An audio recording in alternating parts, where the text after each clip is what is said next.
Monday afternoon, 2:30. Got a call for a Traulsen at a restaurant, and I guess they said they keep all their drinks in it. They really wanted me to come out today to at least get a diagnosis on it. And I'm thinking if we can't get it working, I'm gonna have them move all that stuff into the walk-in box. It'll be my plan. But let's get out there and see what we get into. 4 degrees. Traulsen, that noise you're hearing is the rain. You can see it's raining. Dumping pretty good.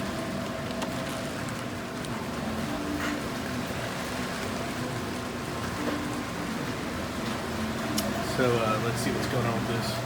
I didn't even see the fans running inside.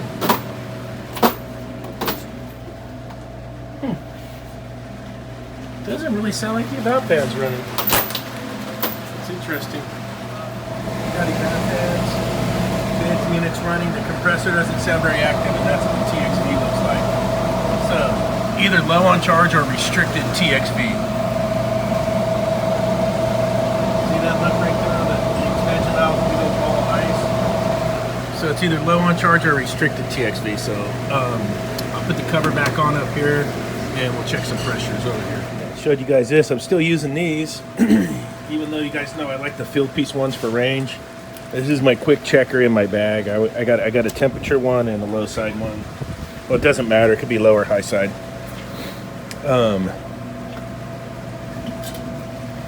Just for like quick checks. I've still been using the field piece. I know I haven't been showing you guys that a lot, but you can tell by looking at it. It's been getting mega use. Bulletproof, dude, for me so far. No range on them, but for quick checks, I like it. Oh, and I'll film the screenshot so you can see what I'm looking at.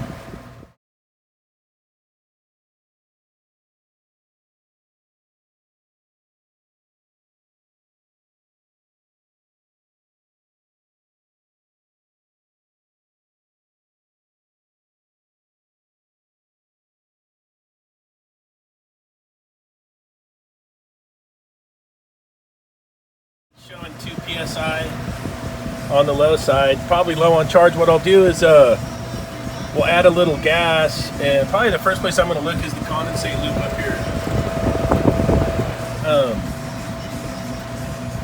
See if we got a leak up there. What I got going here. So I added a bunch of gas to it, and my suction pressure is still hovering around 10 with the 54-degree box. Turn the unit off. I've had it off here for a while. And you see it won't even equalize, so that TXV's definitely, and it's real common on these Traulsens, those TXVs will restrict. I've had that happen a lot on these, and I think they used to ship them with the 1/4 ton valve, and we would always change them out with a 1/2 ton valve. That was another little heads up we used to do just to help these things out on a 2-door. It's probably what I'm going to do. And then this thing's crusty, so I'm going to want to replace that too. So I'm going to replace the condensate loop and the TXV on this unit. Of course, I don't have the parts with me right now this second. I'm going to have to order those up. So stay tuned. About the RHS catalog. Shows you every valve that's in those Traulsen units. See if it'll focus. This is our style, the sweat style. You got your tonnage. Like I was talking about, they always put a 1/4 ton valve in those. If you go to a 1/2 ton valve, it was the flare version. Or it's 404A, which is not our unit. You get to 134A 1/2 ton, it was a flared valve. So it's a 1/4 ton valve in there. And what we'd always done over the years is I'll order from the wholesale house. I'm going to put a 1/2 ton valve in that unit. It's a 2-door medium temp reach-in. That's how I do that, and I'm going to put a 502 sweat dryer, not a 032 dryer in it. And the condensate loop I'll make myself.